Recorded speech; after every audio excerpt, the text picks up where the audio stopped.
Names Ancient Kemetic name, Hathor, Greek, Hathor. Her name means house of Horus, or mansion of Horus. Hathor was known by many names. She was the lady in the sky whose womb protected the hawk god. She was the celestial cow or lady of the southern sycamore. The epithet of Re she shares with several other goddesses, like Bast, Sekhmet, Aset and Mut. Another one was Lady to the Limit, by which is meant the then known universe. Earliest appearance, originally a universal cow goddess and symbolic mother of Pharaoh. Thereto she was the daughter of Ra. The ancient Egyptians often chose animals to symbolize a deity acute accent s properties, and as the wild cow was very protective about its calves, it was therefore a perfect ideal for maternal protectiveness and so was used in depictions for Hathor and Bat. Cow goddesses seem to have been prominent in pre-dynastic times, but since there were no hieroglyphs at this early time, this cult could belong either to Hathor or to Bat, the cow-horned deity who is said to be depicted on the Narmer palette, ca. 3000 BC. From the early dynastic period, there is an ivory plaque showing either Hathor or Bat between two symbols of minimum. Some relief blocks from the temple at Jebelin date probably to the reign of Khsekhemwy or from the 3rd dynasty. The absence of hieroglyphs make it impossible to know for sure which deity is referred to. What we know is that the earliest representations of Hathor are dated to the 4th dynasty, but these do not show bovine forms. In the 4th dynasty, Hathor was described in the pyramid texts as the Eye of the Sun, at 405. By this Hathor became the foremost of goddesses, and the divine mother of the king. Depictions, her forms were many. She was frequently shown with a woman's head and a cow's ears. This can be found on pillar heads, like at Dendera, and her image, smiling and naked, is often found decorating mirrors. Another often seen depiction of her is with a sun disk surrounded by cow's horns on her head, but also with a cow's head or in full bovine form. Also as a lioness, a snake and a tree nymph among the branches of the sycamore, her sacred tree, which she shared with Aset in later periods. During the Middle and New Kingdom, she and Aset shared many traits, until they were merged as the same deity in the late period. Goddess for women, her greatest influence was as a goddess especially for women, a patron of beauty, love, sexuality, joy, dance and music. At various periods she had a large female priesthood who acted as singers, musicians and dancers in temple rituals and processions. At Dendera, the personification of the jubilation associated with sistrum playing, is a child of Hathor and Horus. In her motherly aspects she protected pregnant women and children, and at some of her temples people could get their dreams interpreted. Hathor in myth her association with dance and love is apparent when in the myth contendings of Horus and Seth she makes Re, her father, change his bad mood by dancing in front of him with raised clothes, until he forgets his anger and starts laughing.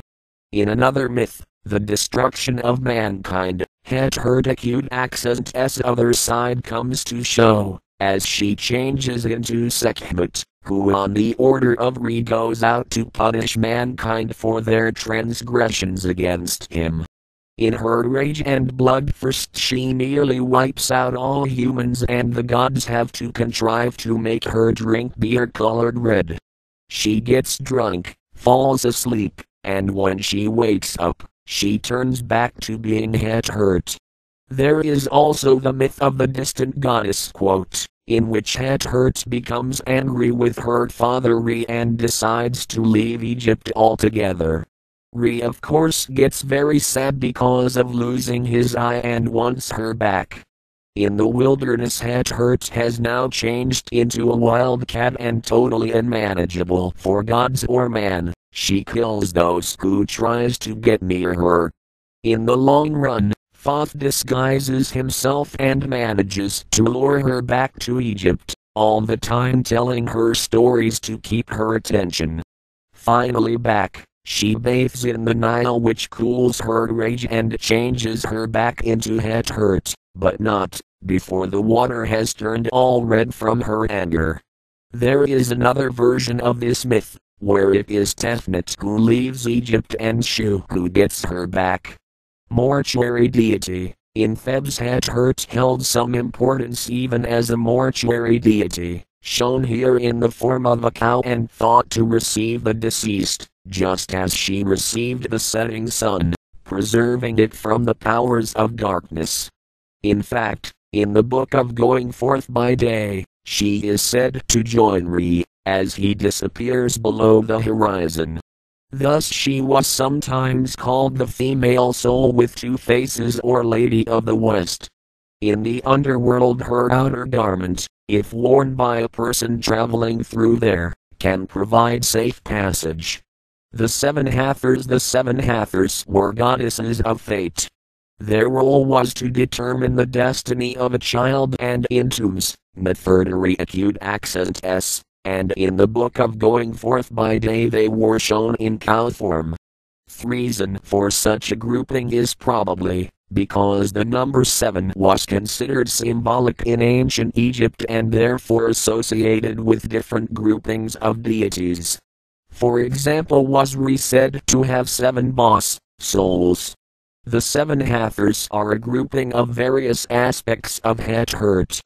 Perhaps this is more due to the symbolical properties of the number 7 than the character of the aspects. Other groups of Hathors existed besides. There is nothing specific found about these individual names. They appeared in their groupings and the names of these aspects varied. G. Hart mentions 1. Lady of the Universe 2. Skystorm 3. You from the Land of Silence 4. You from Chemist 5. Red Hair 6. Bright Red 7. Your name flourishes through skill. In mythological papyri there were varying names. 1. Lady of the House of Jubilation 2, 3. Mistresses of the West 4, 5. Mistresses of Feast 6, 7. Ladies of the Sacred Land.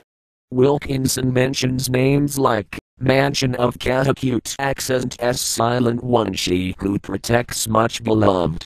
During the New Kingdom, Hathor merged with Aset, Isis, into becoming the same deity, sharing the same headdress and depicted in the same way. Only by reading the accompanying hieroglyphs, one could safely say which deity was depicted. Hathor was however never shown with the throne above her head, as Aset was. Another difference is that Aset is depicted either wearing a dress with a feather, rishi, pattern in several colors together with the horn disc, or the vulture headdress, which also is associated with Nut, the consort of Ammon at Thebes.